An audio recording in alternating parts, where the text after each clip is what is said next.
first myth I want to address today is a really old one, but it's been rearing its head again as of late, and I felt the need to address it. And it's the claim that the headlining acts at the 1969 Woodstock Music and Arts Fair played for free. Most of the time when I hear this story, people follow it up with a statement that it's somehow the artist just being cool to the promoters, and it's usually used as a way to say that today's performers are far more greedy than those of olden days. This is, for the most part though, completely false, as every single big act that played did get paid, though a couple of them did take the stage for a discounted rate. The fact of the matter is this: without those bigger acts, none of the smaller acts would have been able to pull any crowd whatsoever. And it took the promoters a ton of work to get the headliners, seeing that their budget was about $200,000 for the entire festival. Just for instance, take Jimi Hendrix, who at the time could have easily commanded almost that entire budget on his own, but after a ton of negotiation, he agreed to pay for about $25,000. However, there was the stipulation that Hendrix had to be the closing act for the show, and he was. But then of course there is this big moment that lots of people don't like to talk about because it makes the festival look bad, but the fact of the matter is, at the very last minute, a number of the biggest acts said they would not play if they were not paid in full in advance. You might be saying to yourself, who was the band responsible for these not so cool brah sort of actions? Well, it was actually the Grateful Dead, The Who, and Big Brother and the Holding Company. No joke, hippies want to get paid just like anybody else. So while the festival is absolutely legendary, don't let anybody try and play off like these big acts played for free. The fact is, every single big act got paid, though some were nice enough to do it for less money than usual. There was just as much greed at Woodstock in terms of the musicians as there is today. Today's second myth came via request, and it's the claim that Puff Daddy actually didn't write the lyrics to his heartfelt tribute to the notorious B.I.G. that is the song I'll Be Missing You. Only about 2 months after Biggie was murdered, this song was released and quickly topped charts all across the globe. The words are simple, yet they clearly show just how much Puffy was missing his longtime musical partner. But the truth of the matter is, Puff Daddy didn't write a word of that song. Seriously, none of it. If you look at the liner notes on the song, you will see 3 people credited as writers. Faith Evans, who was Biggie's wife, who sings the hook on the song, a guy named Gordon Sumner, which is Sting's real name, and obviously the Police were responsible for the hook that the song is based on, and then there's a third name,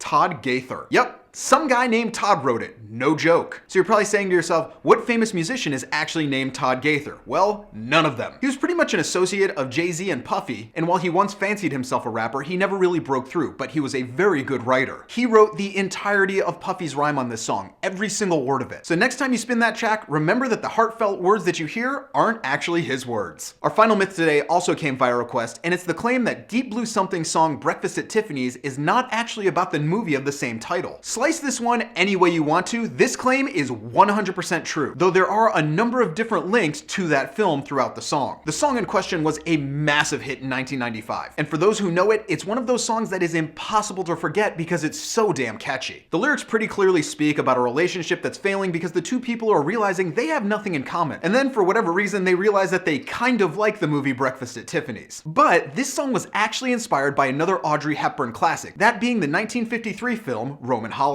Singer Todd Pipes has said many times that the story and the inspiration for this song was the movie Roman Holiday, but he felt that the name Breakfast at Tiffany's had a better ring to it. So while the title might be the same, it was another movie that serves as a source for Breakfast at Tiffany's. So those are the myths for this week. Be sure to check back here every Thursday as I delve into some of the coolest stories in music history, and be here every day for all the music news, reviews, and knowledge you'll ever need.